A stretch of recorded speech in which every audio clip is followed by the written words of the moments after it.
This is SimNews.TV, and you're listening to the Superleague Show. Good evening, everybody. Jake Sanson here once again to run through everything that happened in GPVWC Superleague last time out at the Autodromo de Monza, the Cathedral of Speed. Alongside me is Kacper and Ben Willis. Hello. Hello, everyone. Right, we've got an awful lot to get through, starting at the top of the bill with the VOD Bull drama. Yes, there's been some very, very interesting goings on in the last week or so, and we need to scave over this as briefly as is humanly possible, but there has been a little bit of drama that's been going on away from the circuit, but it has all fizzled out now, Ben, to the sort of reasonable goings on, but there was a little bit of a hiccup. So, yeah, VB. I mean, really, we have to look at the facts. They've somehow managed to bring 3 upgrades to Monza.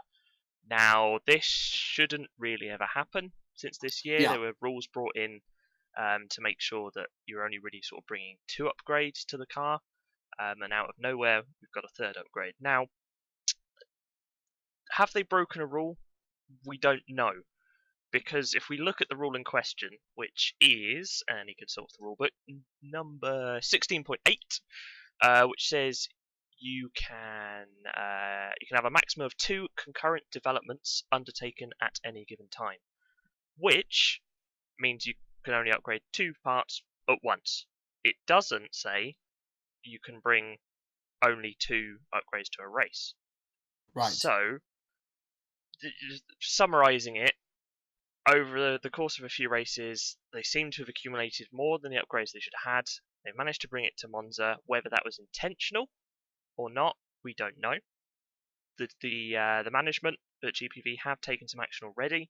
They've hit VB with a £6 million fine, which is pretty huge. And they've also docked them about 15 to 20% in terms of upgrade in certain key areas, including the front wing, which is massive to the car. Whether they've actually broken a rule is the bit in question here, and it's been referred to the admins again. I know VB aren't happy at all, and I'm sure there'll be some discussions. We'll get an official statement on it very soon.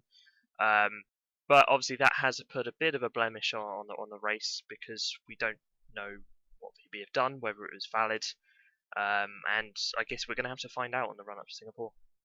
Absolutely. Well, let's talk about tyres, Kacper. And it was pretty much a very, very easy race to predict, because everybody pretty much used during the race ultras, super softs, and softs. There was only one team that actually brought mediums, but as nobody used them at all, that was always really going to be the form book for Monza. But I think what was really surprising was how long the ultra softs actually lasted. Yeah, I'm not actually that surprised, to be honest. Monza is not the most demanding track in terms of high-speed corners. Yes, there is, of course, the famous Parabolica, and Ascari is in a slow corner. But between each corner, you have a long straight, and you can let the tires kind of get the temperatures lower back down into the working level. And another factor too, the way that tires wear is with whenever you're in the higher temperatures, and you don't have the time to cool them down, they just completely wear out. So I'm not actually too surprised that they lasted that long. However, yes, it was probably the longest they lasted the entire season. And it was interesting to see. I felt it made the racing a little bit more interesting in terms of tactics, to be perfectly honest. Well, let's talk a little bit about qualifying heading into it. We thought this was going to be reasonably close, Ben, going into the qualifying session, but I don't think anybody predicted it would be quite as tight as it was at the top, because we had the feeling that with Vodbull bringing a strong package, they would walk it. They didn't quite walk it. They had some challenge. Exactly. I mean, obviously VB reeling a little bit from all the drama before, and was suddenly faced with having to deal with quite a different car coming into qualifying, but Van Buren again smashed it with another pole. I mean, you do have to look at Risto Capit in the second ball, P11, but then the top 15 covered by a second, and Capit's only half a second off pole. So I think that just puts into perspective the fact that Capit's in P11 and Van Buren in first. That's half a second gap crossing 11 places. It was really close out there. Great performances from Alex Cooper to go second in the Hawkeye. Brilliant performance there. And Jarl Tyen as well. P3 in the Wouters is brilliant. And Jone Simoncic, who made his first appearance in the Adonis this race. brilliant in P4. Absolutely brilliant drive there. Yeah, really great comeback there, Kacper. And it was proof, we weren't really sure where he was going to be in terms of coming straight back into the championship and, well, coming into GPVWC Superleague for the first time this year and going straight to the top. It was really a surprise considering he was only 0.190 of a second slower than Rudy Van Buren. That's impressive in your first time out. It's absolutely highly impressive to be that close to somebody who's been so dominant this season. And we have seen other comebacks this season.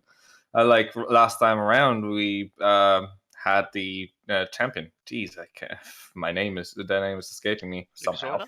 Yes, Lucas Oilers. Hey, there we go. Yay! And no, we have Lucas Oilers, and he couldn't be as close. And so it shows you that it's not as easy as it seems. And for somebody to come back into Super League and be this fast straight away is highly, highly impressive.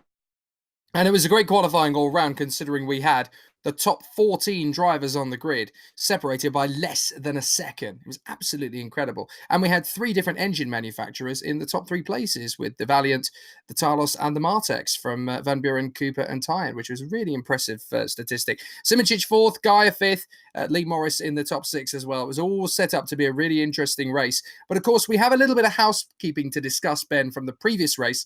The Rudy Van Buren versus Gergo Baldi incident in Belgium. Apparently, it wasn't appealed, so clearly they decided to let bygones be bygones. Exactly. Yep. No action, no mention at all from the DC over that one, which would imply to me that Wout has decided not to raise protests over there. Of course, we do have protest tokens this season, where you're allowed up to 5 protests. If they're a successful protest, you get the token back, a bit like the Hawkeye appeal system in tennis, for example. So nothing from Wouters there. Would he have got a penalty? We discussed this last time. Maybe he could have got a warning there. It's a tough one to say, and you could sort of see from Wouters' point of view as to why they didn't maybe penalise it, thinking of saving that token. So nothing doing there. Yeah, and of course the Rudy versus Bart versus Lucas incident, they decided not to go into that in further detail as well. They just left it as a racing incident. And it was a difficulty because the last time out as well from Belgium, we had some penalties to carry over, Kacper, which meant that Alex Cooper qualifying 2nd and Jarl Tyan qualifying 3rd, they had to take grid penalties, which promoted Jonic Simoncic to the front row of the starting grid, with many predicting, with him alongside Rudy Van Buren on the front row, he might even get there to the first corner first. Yeah, it was, and that was actually quite a lucky break for Simoncic in that sense, and it's unlucky for Tyan, who, had to start from the back of the grid due to all that. But honestly, Simoncic, I think, had the best shot, and once the race hit, and we'll probably talk about that a little bit more later, but he was one of the few people who were able to kind of keep up to Van Buren. So who knows? Maybe he even had the better pace than the other 2 in front of him. You will never know, but it's still highly impressive, and it definitely was a very good position to start from. So we went into the race, absolutely incredible start, incredibly clean as well, considering it was GPVWC, Super League, and Monza. I mean, how on earth everybody stayed away from each other, we'll never know. But Lee Morris made a cracker of a start up into 3rd position, behind Van Buren and Simoncic. And then we settled down into a bit of a rhythm until Jarl Tyan managed to get into the wars with Deval, having dropped back further early on in the race. They touched in the first chicane, then they almost got together in the second chicane, and then on the run to the Ascari, Ben, bam, it was all over. Yeah, it's a tough one to call, and obviously it's not our job, but sort of looking back at the broadcast, you'd have to say that Tyan didn't really leave Liam Deval much space on the approach to Ascari. He seemed to sort of just come across his nose a bit, maybe he just misjudged where Deval's car was in relation to him. But unfortunately, that involved in a tangle for both, and that ended Tyan's race. Heavy damage to the front of that car. Deval, had to go straight on over across Ascari and took a little bit of front wing damage there as well. So not good for them, and it was a shame because Tyan's qualifying pace was brilliant. Okay, he had to come up from the back of the grid, but he was doing all right. He was pushing on, so it was a bit of a shame to see that contact there. And then, of course, we settled into the ebb and flow of the race. The 2 big losers from the first round of pit stop, you could say, were Jonic Simoncic and Gergo Baldi. They both lost a lot of places. In particular, Kacper, it was Jonic Simoncic that really ended up with a howler, his first race of the season, and he missed his pit box. It happens, but ultimately, that's kind of what cost him the chance for the podium. Yes, it was also very interesting. His pit box was right in front of an already parked for his pit stop Risto Capet, if I recall correctly. It was one of the VOD Bulls anyway. And he just seemingly just didn't stop, or maybe not hasn't realized where his pit box is or how close it is, and just probably missed the breaking point trying to get a better position for the exit of that pit box. And it's always, when you're tight in the pit boxes, it's always difficult when you have a person right behind yours. But it just nearly a bit of a beginner mistake in a sense. But then again, it could be excused by the means of him not racing here for so long. So following the first round of pit stops, we started to settle into a bit of a rhythm, with the Nordians actually running on ultra softs at that point. Rudy van Buren changing to the super softs. And that was an interesting part of the race, Ben, where we started to think, well, maybe these guys they got a similar sort of pace to Rudy on ultras. Maybe they might be able to pressure him into a mistake. And we thought potentially there could have been a race on from Nordian. Exactly, Norton looked really fast on those ultra soft tyres, and it's something we actually saw last season. Monza was sort of the turning point for Norton in terms of tyre wear, and they really sort of got their head round how the tyres worked, and we sort of saw that carry over to this race. Norton just looked really comfortable on the ultra soft tyre. They were putting down some really good pace, and we see that reflected in the result with a second, third for Gaia and Vidal. Absolutely brilliant from them. Maybe okay, they weren't able to push Van Buren, but their pace was encouraging on the ultra soft, and it sets them a good stead towards the rest of the season. They're getting their head around the tyres, how they work, how they can get the best out of them, and the best pace versus how long they last. So yeah, brilliant job from them. Made those tyres work really well.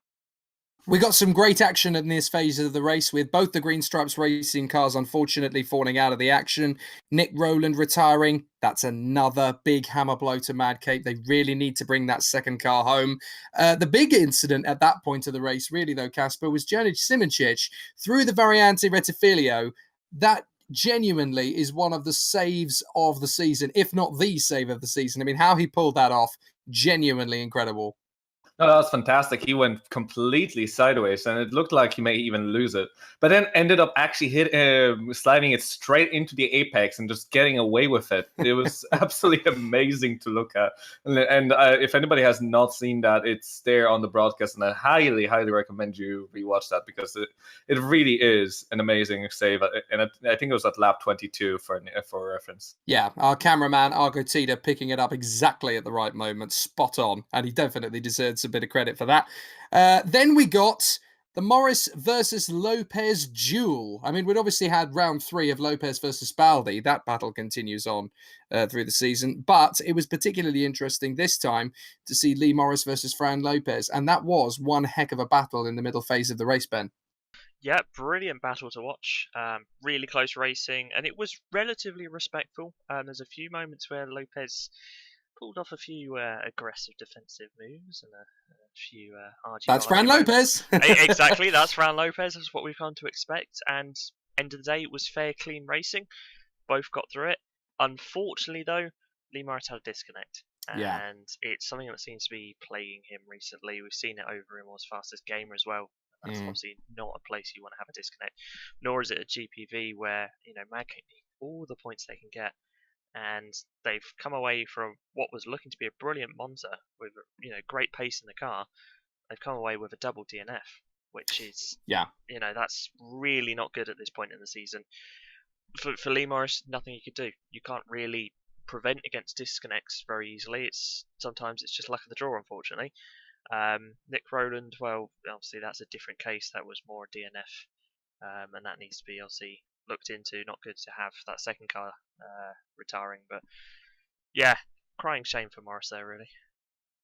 It's a really difficult situation because we all know how good these guys can be, but for whatever reason, it just isn't happening.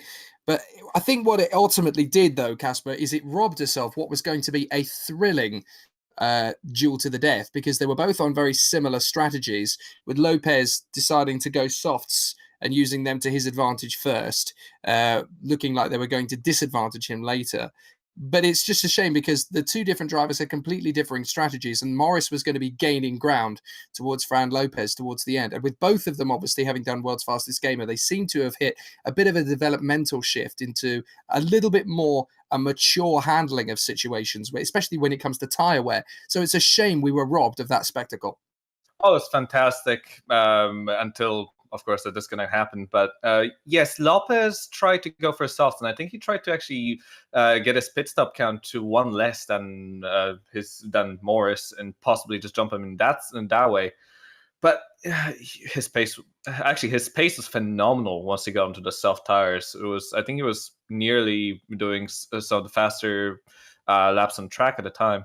But yeah, they do seem, at the very least, Lopez seemed to grow up compared to earlier on the season with the way that he drove. It was like looking at a changed man nearly. It was fantastic. I think it's really important to stress as well that this is an important part of the season for Madcape, and in particular for Lee Morris, to have a DNF. I mean, if you look at the fact that we've got David Fidek still banging in those points, Risto Capit a little bit subpar for him. And actually, that's a point. Where was Risto Capit in that race? I mean, he just seemed to turn up, switch the engine on, drive around for a few laps and come home 7th. It was almost as if he wasn't part of that race in the end. But we will talk about that in a bit more detail, because now Lee Morris has dropped from 2nd in the standings a few races ago down to 4th, and with a deficit of 16 points to David Fidek in 2nd place. This is a very big problem, not just for him, but for Madcape as well, Ben. They really need to find something from Singapore onwards. Exactly. I mean, we're at the 2/3 way mark of the season now. Sort of really into crunch time of this one, and Lee Morris just seems to have a bit of a run of bad luck at the moment. He didn't look amazing at Belgium. He had a few issues there. It did work really well back at Germany. 2nd place, brilliant performance. But then go back one more race to Hungary when we had the rain, and again he just didn't seem to click with the car. And this is the point we're stressing, is the fact that this is a one-man team in essence, which is a shame because we know that Nick Ronald is good enough to bring it home in the points, and he just isn't doing it. Exactly, and sometimes that's bad luck, sometimes that's driver error, but you need the consistency to be up fighting towards the front, especially in the teams as well. Madcape now have 3rd place that they've got to defend from Wouters. Now Wouters have, Baldi, who is okay. He's scoring consistent points, maybe not firing on all cylinders, but he is scoring points. And Tyan, again, okay, he had a bit of a mistake in this one, but he has almost race-winning pace in that Wouters car. Yeah. They're going to really start closing on Madcape. The gap now only 8 points. Madcape really have to watch out. Yeah, it's worth pointing out actually as well that at this point in the championship, Rudy Van Buren has had 1 DNF. Lee Morris has had 1 DNF. Gergo Baldi has had 1 DNF. And this is kind of like the battle for 3rd position in the Constructors' Championship playing out here. We've got Madcape on 157. We've got Wouters on 149. Hawkeye are only 9 further back on 140. Idonis, in the latter stages of the season, the last 3 or 4 races, they have really caught them up. They're only 2 behind Hawkeye. This is a 4-way fight now for 3rd in the Constructors' standings. This is going to be an amazing second half of the year. Yeah, I think Adonis are really enjoying a resurgence at the moment. Now they seem to have got some decent drivers in the car who are, scoring consistent points. They seem to have got the car in a good shape, in a good place, scoring really well now. Hawkeye, they've got Euler back. If Euler can get his pace he used to have back in the R Factor 1 days, then that is a formidable lineup with Cooper.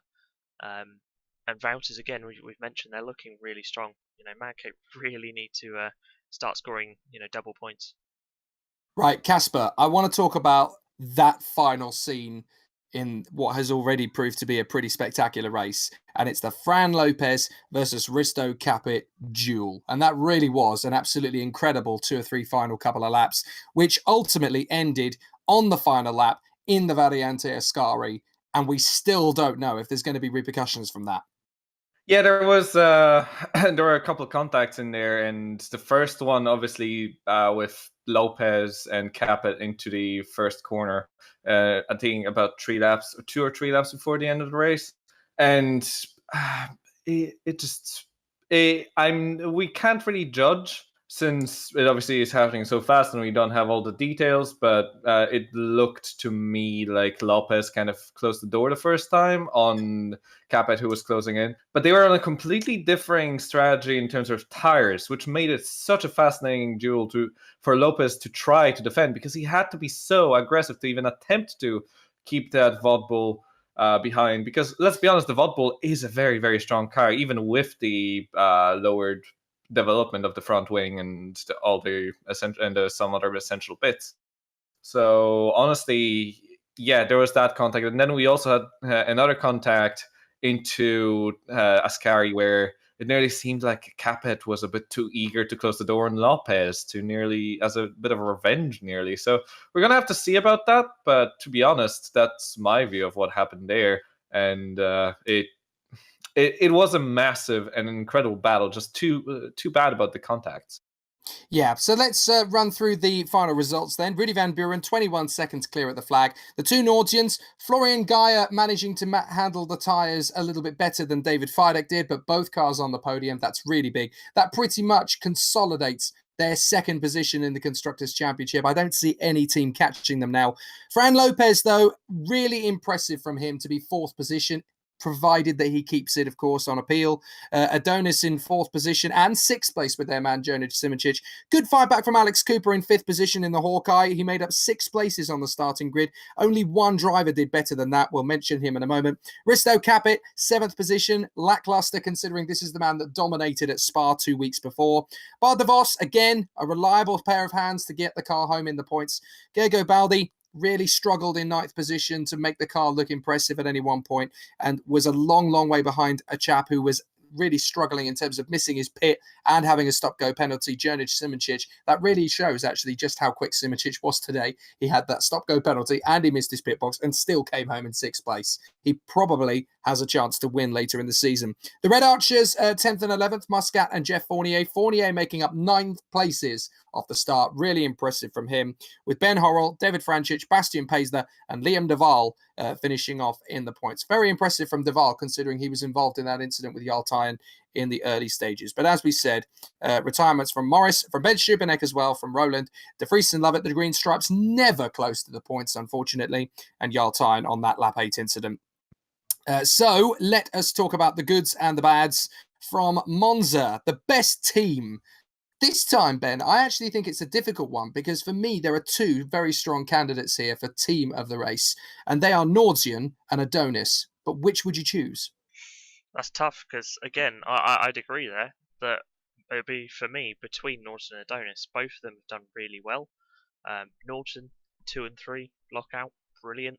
That's more points over Vodball, actually, given where Capit finished. So, Yeah. okay, the gap is quite large, but slowly eating into it. It's something. And Adonis's sudden resurgence to form that we saw back at Belgium has carried over. Lopez and Simoncic really well to get a 4 and a 6 there. So, it's tough. I'm going to go with Adonis, I think, just because I'm really pleased to see their resurgence after what has been a pretty dire start to the season. They finally seem to be sort of turning a corner with the car and with the setup. And it's paying dividends now. Kacper, can you give it to anyone other than Nordzian? Do Adonis deserve it, or is someone else we've forgotten? Adonis is definitely the prime candidate, and Norton, as Ben said. And honestly, I don't think there is too much otherwise that I can say, really. Red Archer wasn't there at all. SRS wasn't there at all. And Karnow was not there. Wouters was not there really either by the end of the race anyway. So, yeah, I'd say Norton, to be honest. Just fantastic. All things considered, seeing Geyer and Fiduk both be so fast and in certain times faster than Van Buren on track, I think shows that they have the strength in both drivers. And I think Norton was the strongest one here. It's tough because both deserve it. I'm going to give it to Norton just because that middle phase of the race, we genuinely thought they could take it to Vodball. And they showed a car that I'm not sure Vodball were ready for. They weren't really a threat, but they were definitely threatening it. And maybe later in the season, they could steal a win or 2 off Vodball when they're not looking. So that's my tip for them. Best driver. this is a tough one because there are several drivers who can hold their hand up and say they had an absolutely incredible race. I mean, obviously, you've got to look at Rudy Van Buren. Jurnic Simoncic isn't a bad bet despite having that stop-and-go penalty. He was still very quick. Flo Gaia was very strong all the way through the race to give chase. Fran Lopez really turned a corner developmentally. I mean, who on earth do you give it to, Kacper? Who would you say? I'd say, honestly, while Yerne would be somebody who'd be interested in, I think the problem, I think stop and go and missing his split box, it's just, while he's showing potential, he's not shown it here enough to offset those mistakes, which are driver mistakes and are purely driver mistakes. Flo Geyer has just shown an amazing pace, and considering especially how bad Belgium was for Flo Geyer, I think he well deserves driver of the day from me for putting up there and having a pace that was really, really, really impressive, and at the same time being able to keep those tires alive even more than Fiduk could, which we know from as Mr. Consistency. So I honestly think that Flo Geyer did an amazing job here, the same way as he did last year, to be honest. Okay, Ben, who would you give it to? I thought Guy did pretty well. Simoncic as well shows some brilliant pace, but for me, it's David Fiduk for keeping his 5-race-long podium streak going. Yes. We keep labelling him as Mr. Consistent, and he continually is proving it to us in this sort of middle to latter phase of the season. Okay, he's going to struggle to get anywhere near Van Buren if he keeps winning, but he's really adding to his driver value with consistent podiums. So brilliant job there. Liking it. Okay, I'm going to give mine to Fran Lopez, just because I have a feeling that what he's been doing recently with the world's fastest gamer, it's actually matured him a bit as a driver. Now, that's not to say he didn't have a completely blameless race. He did, really get stuck in and show that aggression and that grit that we've seen time and time again over the course of the season. But he managed to use it with a lot of clear and mature strategy. We only ever see one type of Fran Lopez per race. In Monza, we saw several different layers to him. We saw that aggression when he needed it. We saw maturity and composure to keep the tires lasting when he had to. But we saw great defense as well. We've seen him being a very aggressive driver, but we've never really seen him handle himself well in the defensive position. We saw all three of those sides to him in that one race. And that's a big change forward that maybe might set things up for a run at the title in 2018, potentially. So it's all coming together. It's going to take some time, and whether he'll keep that fourth position or not, I'm not sure. But to watch, it was fascinating to see a different side to him, and I'm really hoping that developmental shift continues. Right. Driver who wasn't driver of the day. The failure of the day, shall we say, the reject. Kacper, who was subpar? Who was a failure? Let's see. First of all, I'd like to mention that Ben Horrell is not going to be my choice this time around, and I don't think he's going to be either of us. No, he brought in the points. Race. He got in the points. Good man. Yeah, great job from Ben Horrell. Actually, he's he had a really good race at Monza. And can I point out as well, actually, about Ben Horrell? I know we've mocked him in the past, but his fastest lap was quicker than the race winner, Rudy Van Buren's. Need we say more? Fair play. Very well done. No, but honestly, Ben Horrell is not one of them. Nick Rowland, I think. He's another one of those drivers which we have kind of shown a lot of distaste for not finishing races. A lot, you could say, nearly. He's just not doing his team a favor, and the team is fighting for such a high position in the championship. And to be honest, another option would, I think, be Earl Tyan with the contact and just not bring it home. But honestly, I think Nick Rowland, just for the streak of this season, this entire season, is just a horrible affair. To be fair, the only drivers he wasn't faster than during the race as well were the green stripes, who are a full second off him. So, it's a difficult one. Ben, your thoughts on this? Yaltine for me, because it's such a shame after a great qualifying. He showed really good pace. Okay, he had the back of the grid. Okay, that's not good. And then, the contact with Devol wasn't the best bit of racing, was it? It's just a bit of shame, and it just didn't really show Tyne in a good light. And it's cost Tyne's race. It hampered Duval a little bit. Okay, Duval brought the Storm home in for a point, which is, it's all right. But it's a bit of a shame for Valters, who, again, like Madcape, need all the points they can get to hold on in the championship. So yeah, not the best of time. No, it wasn't exactly superb, was it? I want to make a point for both of those decisions. Roland, yes. Tyan, yes. I'm actually going to be slightly harsher this time. I'm going to give it to Risto Capit, because 2 weeks after that giant crushing display at Spa, where we really thought, okay, this is his moment. He's stepped up to the plate, he's taken it, and he's made everybody else look ridiculous.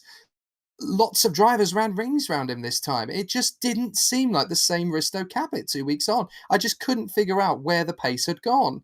And he got himself into a good position towards the end of the race, but it was kind of thanks to Lee Morris falling out of contention and a couple of other drivers around him, handing him a decent bit of road. So it was very unusual to see Risto Capit look so far off the pace of Rudy Van Buren this time. In all fairness, let's not forget that VB changed 2 days before the race in terms of... Oh, yeah, absolutely. In terms of upgrades of how the car felt. Now, that doesn't necessarily excuse a P7 when Van Buren went away and won it by 20 seconds. Exactly. But what that could show is Van Buren's better at adapting to the car quite, suddenly, and Capit just couldn't get on with it. Give it 2 weeks, he should have that, nailed down a bit more. Right, last one here, Kacper. Worst team of the race. Now, for my money, there are 3 candidates for this. The first is for Madcape, neither car coming home. Green Stripes, neither of them looking like they were even going to get close to the points or the finish, which is a real shame.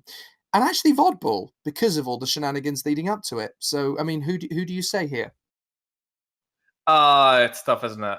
Well, Vodbull, even with the whole shenanigans, they're still so fast, at least at the very least. One of them is. So one of them is, yes. And Risto's still not doing bad. Remember, P7 is still not a bad play. It's just that comparatively speaking, it's just not up there. Yeah. But to be honest, GSR, I mean, come on, they're just not doing well. We all love GSR, and we would love for them to do well, but they're just not. They just can't get on with it, can they? Yeah, but the thing is, at least Minardi got home to the finish line at times, and at the moment, GSR are just not even looking like they can do that at the moment. Although, to be honest, Minardi didn't have to watch out for their engines for having a limited amount of engines. That is true. Yeah, that is a good point. Ben? I have to agree with Kacper. GSR, the last time they had a car finishing was Germany. Last time they scored a point was Monaco. Yeah.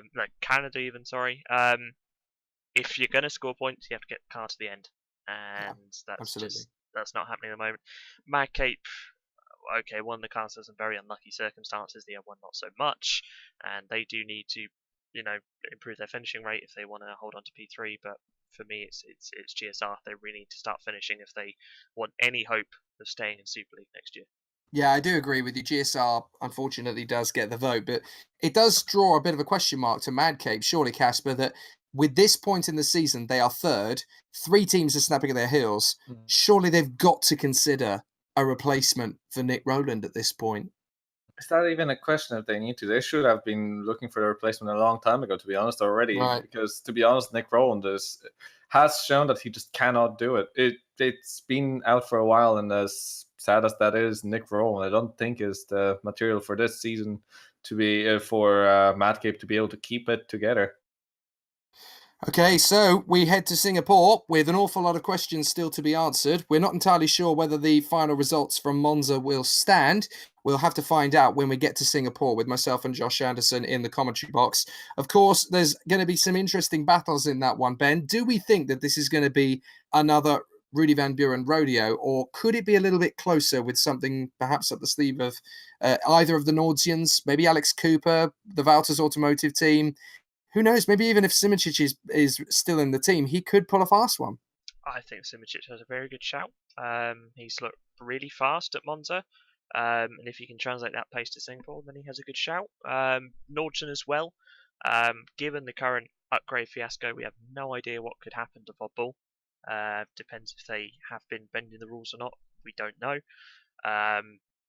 In which case, Nordson having the better car at the moment, Singapore being a more of a downforce track, more of a chassis track, Nordson do have a chance here. And also, it's going to be a race where we can sort of use up an older engine as well. Singapore isn't massively critical on engines. Yes, it has some straights, but nowhere near to the extent of Monza and Belgium. So it's a bit of a reprieve for teams that have just had, back-to-back power tracks. So it should be a really interesting affair. It's an important one as well in terms of championships, because we've got so many drivers and teams wanting to finish their season off on a high. There's only 6 races to go, Kacper. I think it's important now for each team to field the very best drivers they possibly can to get as many points in the bag coming to the end of the season. Yeah, it is getting quite late in the season, and again, as you said, it's probably the time that the late season is always the time where you'll see any kind of a team play out cleanly. Let's put it that way.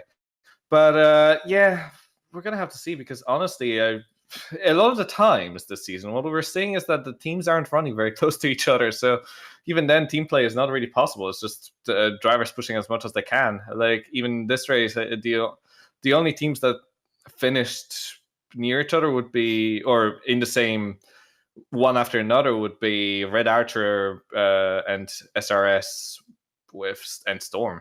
And then again, Storm, for example, they would be fighting for 1 point. No one up in the top except for, Nordstrom as well. But then again, the gaps are in the driver's standings in a lot of places are not small enough for that to really play part. Although sometimes it may. I don't know. We'll see. But definitely for the lead of the championship, it's not even a question. There's no indeed. There.